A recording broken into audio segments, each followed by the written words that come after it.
另外来看，南韩总统李在明上任了后，头一天正式去中国来会见中国国家主席习近平。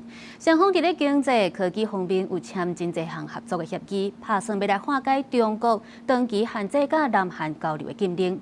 另外，这个李在明也是过来请求中国为两韩的问题来做共亲。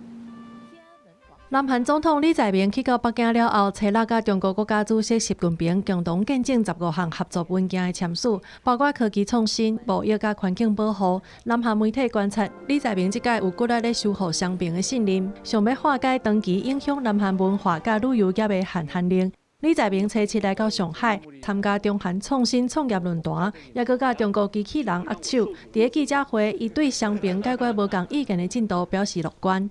이번 방중은 생각보다 더 많은 진전들이 있었던 것 같습니다. 교감도 많이 이루어졌던 것 같고 또 여러 예를 들면 대립할 수 있는 사안들에 대해서도 아주 원만하게 해소할 수 있는 길을 찾아냈던 것 같습니다.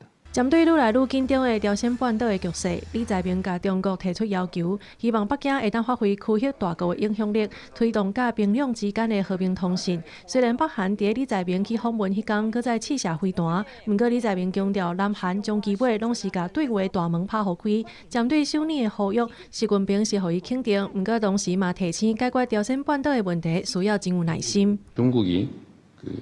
중재 역할을 중재자 역할을, 평화의 중재자 역할을 좀 해주면 좋겠다, 이렇게 얘기했습니다.